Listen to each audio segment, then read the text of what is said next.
Hey, everybody, welcome to the STR Sovereignty Podcast, where we help you build your STR business in a way that you have something that you love, something that kind of helps you create the life that you want, create the business that you want. I'm Steve Haase from Yada. I'm here with my co-founder and Yada CEO, Petar Ojdrovic, and we're going to dive into what it takes to automate your STR business. Petar, you ready? I am so ready. This is such a cool topic and, one that we're obviously very passionate about and, one where we see a lot of advancements being made and the automating of an STR and the automating of all of the actions that you take when you're running an STR is one of the best ways to free up some time and make your life just a little bit easier. And, it's something that us at Yada, like we at Yada are really passionate about solving for and making as smooth as possible. Why do we care about automation? What's the deal? Well, running an STR is a very process-intensive business. You have a lot of operational processes like turnover and cleaning and checking people in and making sure that invoices are paid and that you've got diligence on, identity verification and things like that. And then on the other side of the coin, you've got this whole motion that you want to get you want to get into place, which is marketing to past guests and interacting with folks that have stayed with you and building a relationship with them. And the only way to do this, if you have thousands of people that go through your doors every year, is to automate a lot of that work. It's impossible to work with 50,000 email addresses and 50,000 phone numbers and 50,000 different individuals without a certain degree of automation, especially if you want to keep your team under 500 people doing everything manually. So what automation really lets you do and why it's so important is because it lets you scale things that are hard to scale by hand. So, if you want to market to somebody, nobody really does manual email outreach marketing anymore. You have systems that automatically send out millions of emails. If you're going to let somebody know that check-in time changed from 2 p.m. to 1 p.m., it's very unlikely that you'd want to send 1,000 of those messages out a month. It's much more probable that you want to have a system that sends those messages out on your behalf. So automation saves time and it makes scale possible. That's right. It helps you scale your business. Yeah. If you have one listing, two listings, chances are you don't have a lot of automation. Chances are you don't have a lot of need for automation. That being said, it still sucks to have to respond to a guest message at 11 p.m. or, in the middle of the night if you're getting a phone call because they don't know where how to work the stove and they're trying to make some, midnight snack and you're on the hook for that. So let's start there. Let's start with the guest messages that come in and you want to automate those away. Why would you want to do that and how can we get that done? So a lot of guest messaging is really important and you want a human to handle it. So this is like, especially, if there's an issue or if there's an opportunity for an upsell or things like that, you really do want a human in the loop to handle a lot of those types of messages. But a lot of the messaging that's going to happen if you're a short-term rental host or a property manager is really basic, repetitive question answering. Like, what's the Wi-Fi password? How do I get the jets working in the hot tub? Where's the firewood? Things like that. These are not really business critical things. And often when they're asked most of the time when somebody asks this question is because they want an answer right away. So you'd want to answer responses to those questions, not only to free up time for yourself, which is of course super nice if you can automate,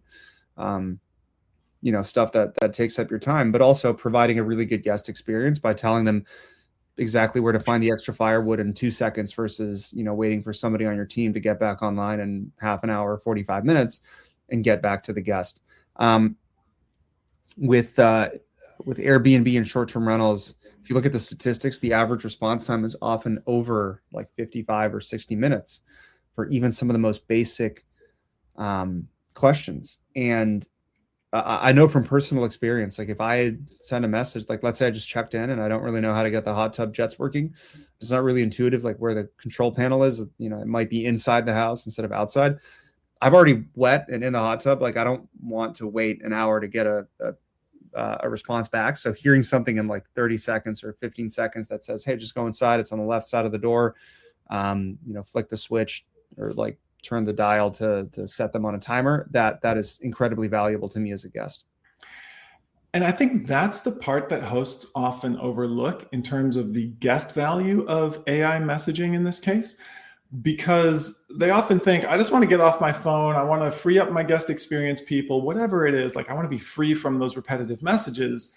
Yes, you want that for yourself, but you also want your guests to get the exact information they need as soon as they need it, right? If a guest is self-serving, or if a guest is, getting a response that the AI already knows, that is the ultimate experience. They don't need you to type it with your thumbs. They just need the info. So the first place to look in terms of automation is, how can you get that information into people's hands without you needing to put it in via, even a snippet, even a copy paste snippet is still a cycle in your mind that takes you out of dinner with your family, or takes you out of working on something that's going to help you scale the business. So get those things into the hands of the machine as quickly as possible, because the machine is great at those types of things. Now, let's talk about the places where the machine falls down, because I think a lot of people believe if they just automate their stuff, then it will, the machines will take over, and the AI will answer all guest messages. They'll never have to respond to a single thing ever again.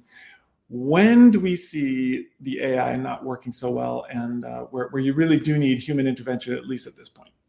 Yeah. So there's this idea that AI can solve everything and that it can answer every guest message. That's just not true.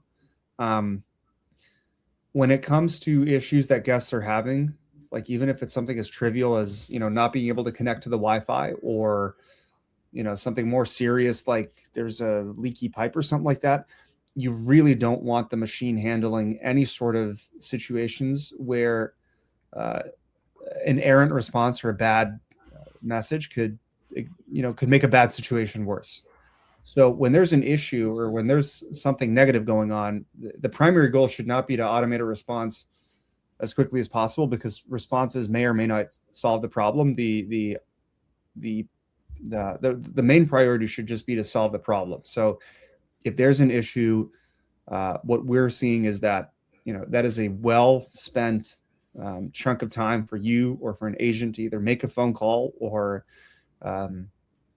get involved in that chat directly, because if somebody's having an issue or a small issue and the machine comes back and it exacerbates the issue further, the sentiment of that guest goes down from a 10 out of 10 to a 2 out of 10, and your ability to get a good review and to get that person to come back is severely compromised.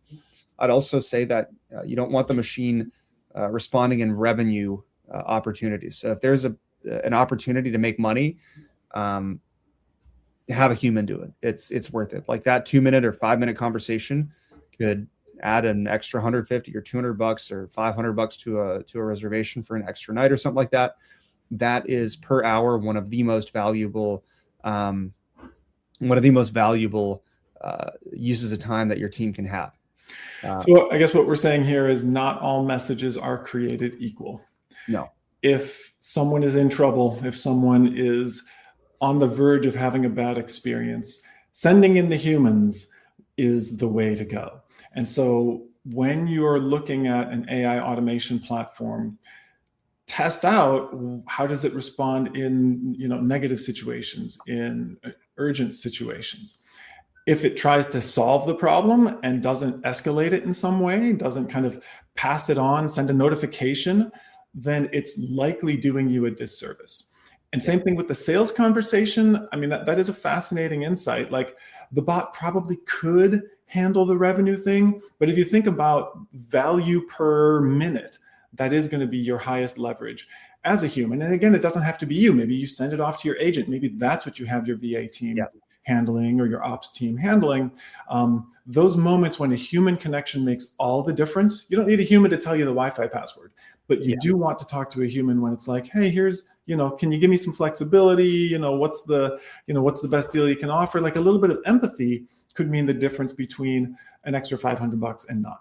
Right. And like, if you look at across, so many industries are now deploying AI for internal processes, for knowledge work and things like that. It's here to stay.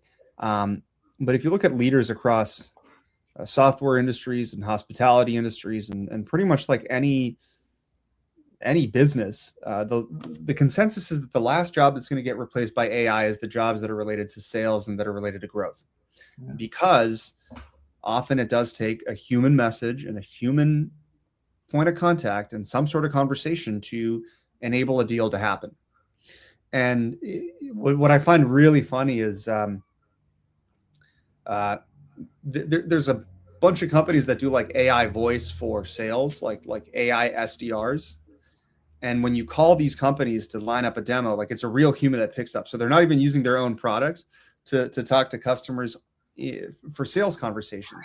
Burn. It's really telling that those critical touch points where you have an ability to make money and have an ability to increase the value of a transaction, you really want a human in the loop, because if someone's getting paid, like if you're paying a representative or a sales rep like $50 an hour, $60 an hour, or $20 an hour, and that conversation takes up 5 or 10 minutes of that time, you paid $5 or $7 for that conversation for $500 of ROI from an extra night that you sold.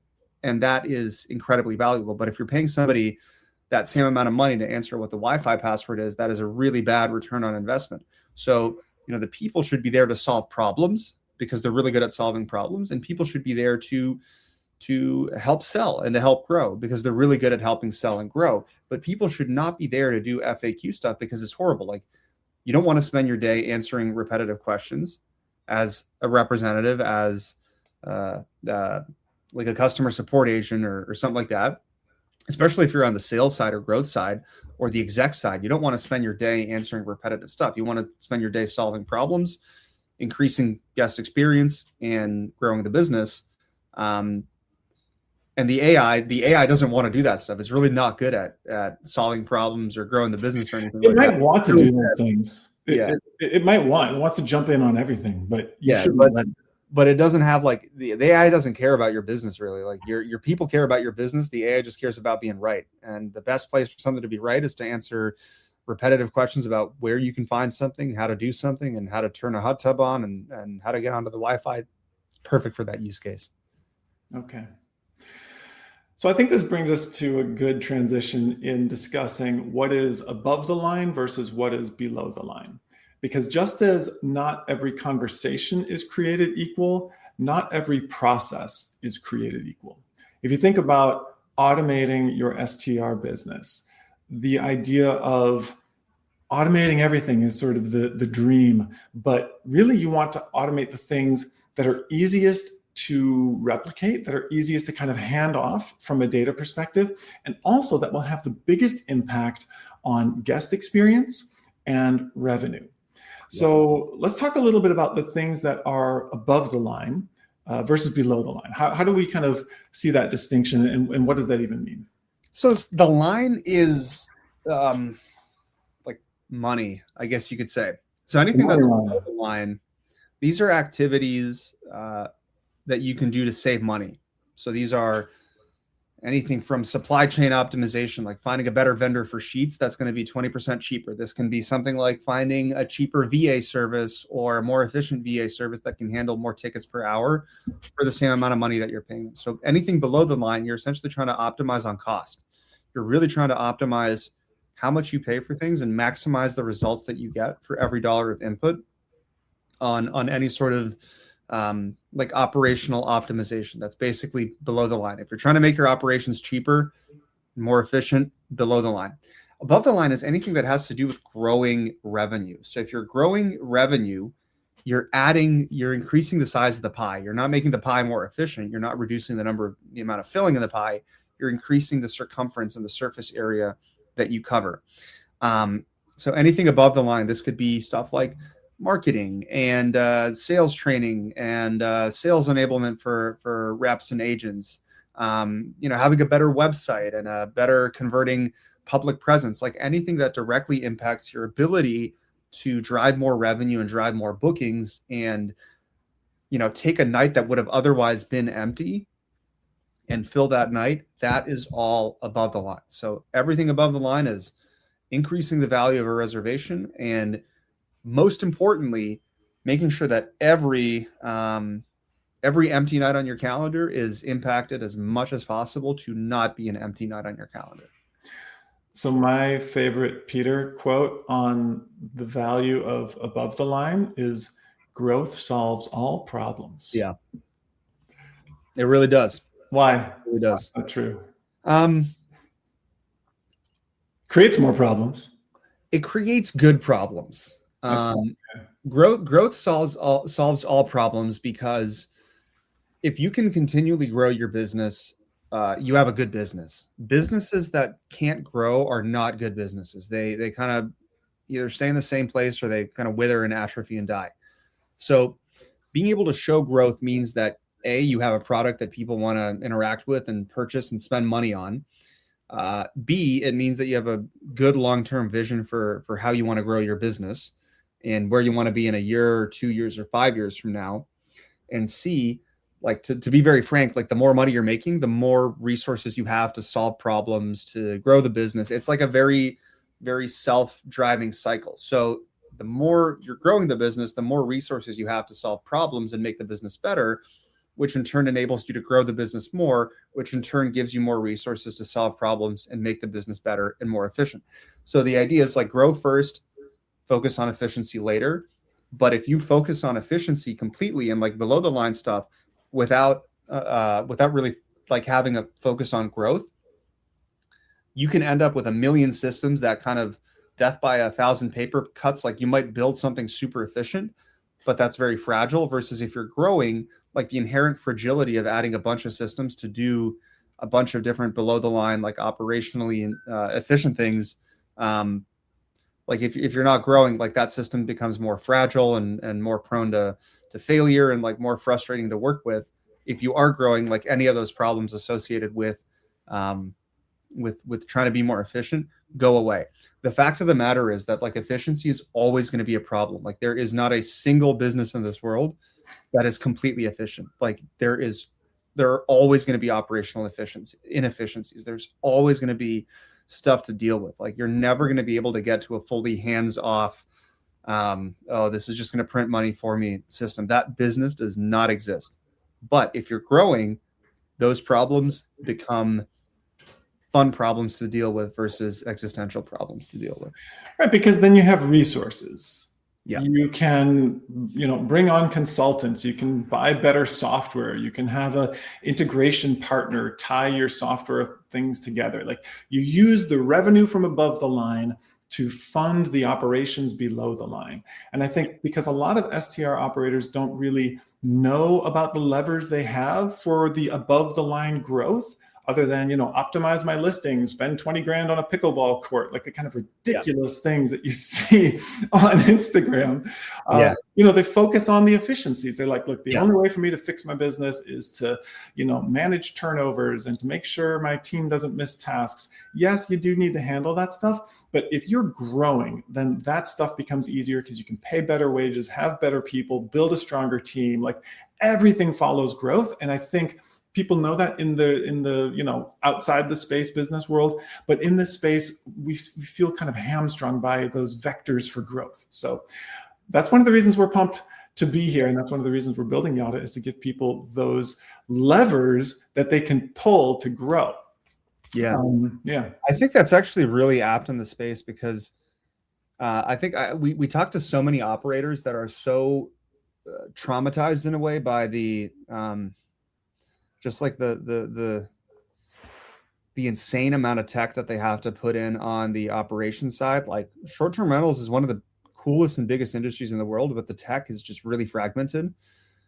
And as you're building any sort of hospitality or real estate business, which, this really is, you do need to focus on logistics and turnover and a lot of like real world, like physical world challenges that are unavoidable.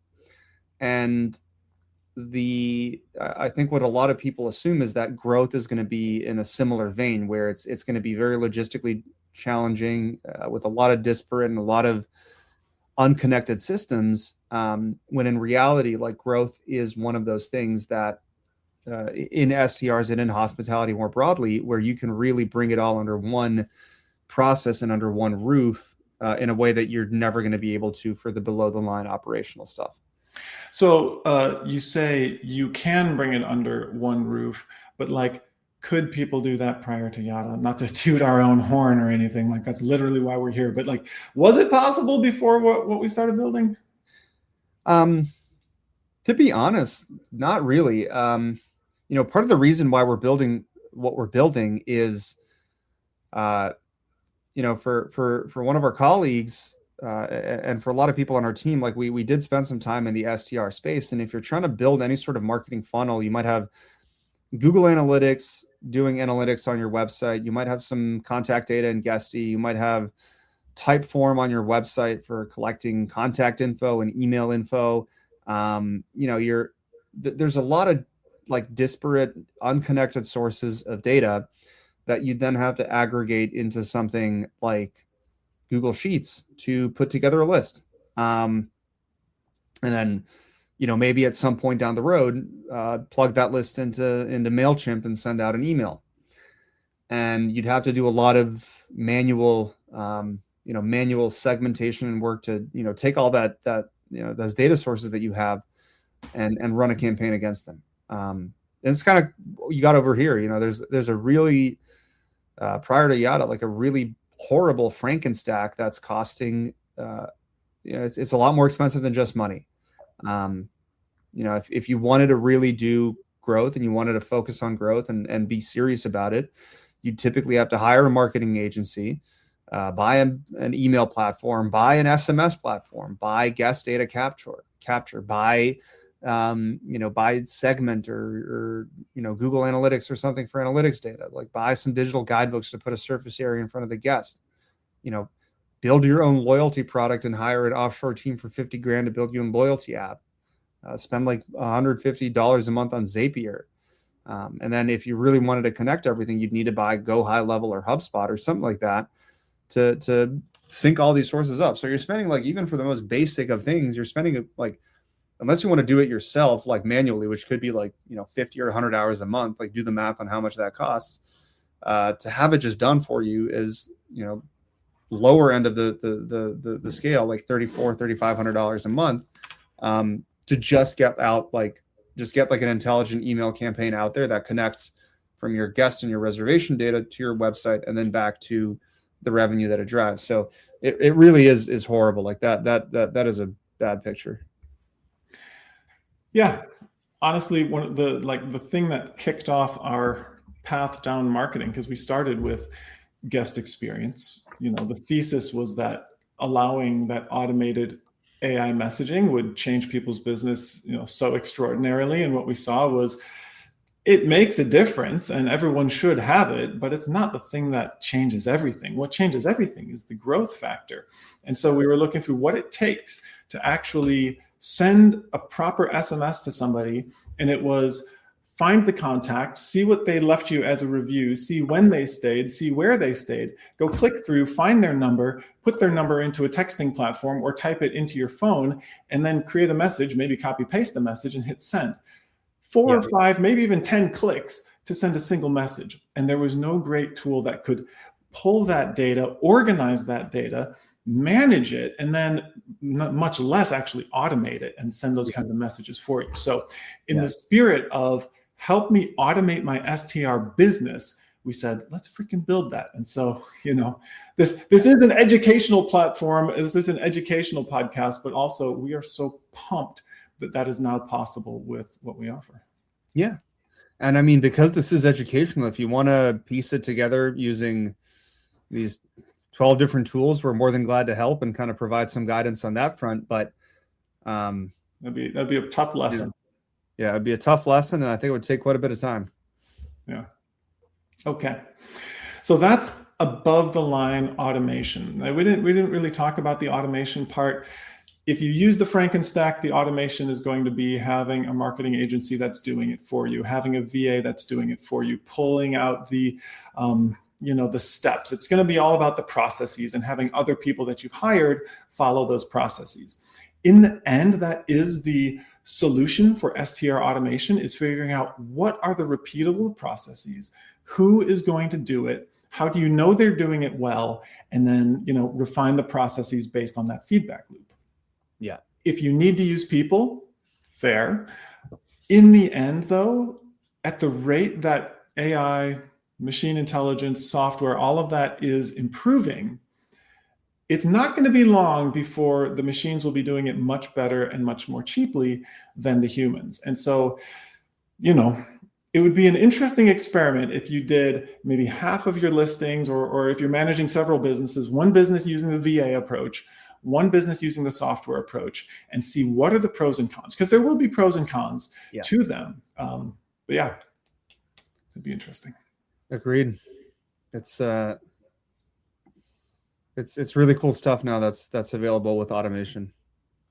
And what else do people need to know about automating their STR businesses? We talked a little bit about above the line. In terms of actually automating above the line, let's talk about what a good marketing setup looks like.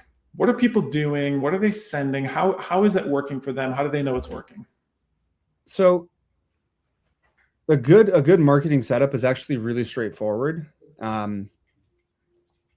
Basically, you want to be able to pull your guest data out of whatever non-marketing systems it exists in, create content relevant to those lists that you pulled out of it, and send that content out, email, text, WhatsApp, whatever, and then be able to close the loop on that contact later by tracking, were these messages ones that resulted in conversions or extra bookings or extra nights or whatever. So I think in order for an automated system to work really well, the data ingestion needs to be seamless. It needs to be really easy to work with. Turning that ingested data into lists needs to be incredibly straightforward and incredibly simple. And once you have those lists and once you have that content, being able to send messages and track progress needs to be incredibly simple. So in no part of the sequence should there be like hot potatoing of data or information or content or collateral or anything like that. Like it just needs to flow like in a very, very simple sequence, because that's how you keep chain of custody. That's how you keep data clean. That's how you know who you messaged and when. That's how you know what offer is relevant to whom. Being able to do a lot of the really complicated steps of cleaning up, segmenting, organizing, and slicing data, connecting it to content, sending that content out, should be very straightforward. Like if at any point in that process, if you're scratching your head or if you're frustrated, the automation is either not there or the automation isn't working well enough for it to be effective for you. So marketing needs to be so easy that it takes like less than a couple of minutes to send out a message. If it's taking more than a couple of minutes to go from the goal of wanting to market to somebody to actually marketing to them, you're doing it wrong. Like even that small amount of friction is going to stop you from doing it in the first place. So the automation should be there to remove any sort of roadblock or bottleneck that stops you from actually getting a message out to your customers. I love that as a rule of thumb, because the idea of automate my STR business, like that's really vague. It's never going to be automated. And so the bar for what equals automation, I think, could be what you just said. Is there friction in the process? Do you feel stymied in your desire to actually complete this thing based on your system? And if the answer is no, then chances are you have something that's automated. Until the AIs take over everything, which hopefully they never do, there will still need human judgment in the process. There's still going to need human taste. Your personality, your connection with people is what you want to have influencing those marketing campaigns. So even if it's just an edit on a message, if it's an approval on a message, you are still in that process, even in a process that's pretty well automated. And I would also add that sort of threshold for what automation looks like is a lot easier to achieve, or it's a lot clearer what that looks like if you're marketing to somebody versus if you're tackling sort of the operational below the line questions. Even the biggest companies on the planet have a difficult time automating everything to do with logistics and supply chain and the process of actually managing a physical asset. So if you go into a hotel, and it seems like rooms get cleaned on time and everything like that. That's because there's a team of 10 people inside with humans checking in to see whether someone's checked out. Like there's this massive machinery that isn't entirely automated. Like it just looks very magical from the perspective of the guests, because they don't see the work and the human work that goes into it on the back end. But there's a great deal of human in the loop and human intervention to make sure that every room every day those 300 plus rooms get turned over, and that they're clean, and that they're ready for new guests, and that the guests are in there. Like you have a lot of human judgment that goes into that. Like if you're still sleeping and the cleaner knocks on your door, they know, okay, I'm going to come back in 2 hours, and they have a physical checklist that they kind of go through to make sure that they're doing the right thing. So that's something that's never going to be fully digitized and automated because of the amount of human work and human capital that's needed to make sure that goes off well. On the marketing side and on the growth side, it's a lot. I wouldn't say it's easier to automate, but the picture is a lot clearer for what that looks like when it is automated to the point where growth and marketing are just inherent day-to-day parts of the business without needing to spin up a massive new piece of infrastructure, tech, or software to make it happen. Love it. Okay, so you heard it here, folks. We are on your side when it comes to automating your STR business, at least as much as possible. We would love to talk to you about it. If you have any questions, if you want a marketing audit, a guest experience automation audit, we are here. We are here for it. Come on over at yada.ai. Fill out the form there to get a demo. We'll show you what Yada can do and how it can help you automate your STR business. 100%. And if there's anything that you'd want us to talk about in the future, like any topics that you might find interesting, please let us know. For us, this is more than just work. It's something that we're really passionate about. Steve and I come from a very deep MarTech and sales enablement background, and really, spending a very long time building tools that make it easier for people to automate marketing and automate selling and all these types of things. So we're really passionate about it. So if you have anything that you want us to cover, especially around marketing and marketing automation, please let us know. We're more than happy to do that. If you can't tell, we are uber geeks. We are. It's the only thing we think about. Not true. That's not true. Depending on the time of the day. We can get pretty one-tracked about things, to the befuddlement of the people around us at times. That's true. All right. Thanks, everybody. We'll talk to you next time. Sounds good. Thanks so much, everybody.